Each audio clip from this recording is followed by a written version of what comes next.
Hello, this is Greg Kulowick. I'm an educational advocate with Mote, and I'd like to welcome you back to the Mote Feedback Video Masterclass, where we are exploring all things feedback in an 8-part video series. So this second video in the series is going to focus on the types of feedback we can provide. In the previous video, we explored a foundation of why feedback and unlocked some definitions of quality feedback. Now let's look specifically at the 4 types of feedback we can provide and which ones will have the greatest impact and which ones will be less impactful in moving students closer to the target of the work and shortening the gap between what they know and understand and the goal of where we want them to end up, either with their understanding or the work that they're creating. Before we get there, at Mote, we believe in a world that types less and talks more because of the high quality interaction that we can create with audio, the clarity of understanding, the ambiguity that can be left behind, and the personal connections that can be created with audio. And we really believe that that ability to create connection with audio ties very tightly to creating high quality feedback. So in part 2 of this video series, let's jump right into it and explore the types of feedback that educators can provide on student work. So feedback type number 1 is task feedback. Now what we mean by that is how well the task or learning activity is understood by the learner. This type of feedback can include both what the learner knows and has demonstrated, as well as corrective feedback. So think about it in this way: when the student is working on a specific task, we're not evaluating the quality of the work, the process that they should follow to move forward, or how they might regulate their own understanding or their own process to get closer. It's simply how well they understand the task that they are working on. It's all task driven. When we move forward to feedback type number 2, this is now focusing more on the process of the student experience. So what does the student need to do in order to perform the task effectively? This is the most powerful feedback guidance because it provides the learner with guidance towards the specific action or process to move them closer to that target and close the gap between what they know, what they've demonstrated with that task, and where they need to go.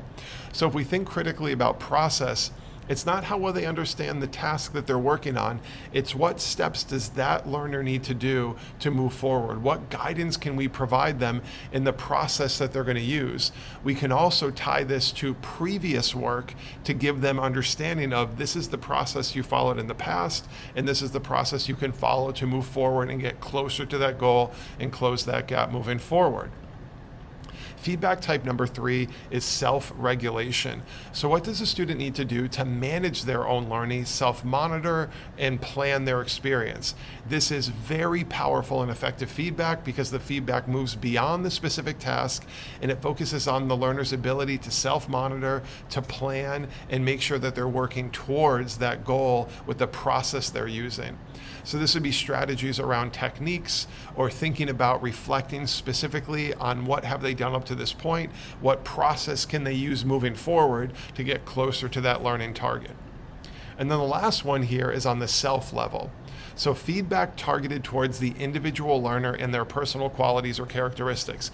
This is absolutely the least impactful as it targets the personal qualities and characteristics of the learner, and it's not related to that specific task or goal.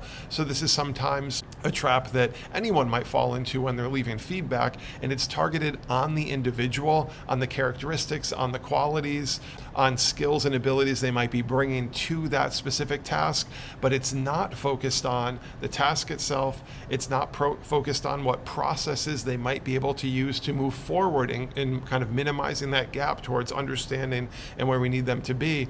And it's not focused on helping them regulate their own process and experience to get closer. So while it may be tempting to include this type of feedback, this is definitely one that's going to have the least impact. So I hope this video number 2 was concise and it's helping you paint a clearer picture on the process of creating high quality feedback for your learners. And again, those are the 4 types of feedback we can provide. So at this point, we've explored video number 1, why feedback, video number 2, types of feedback. And if you're ready to push forward, feel free to explore video number 3 with the card above, where you'll get into really defining what impactful feedback looks like in a learning environment. So thanks for checking out video 2 in our Feedback Masterclass video series, and I'll see you in the next portion of this experience.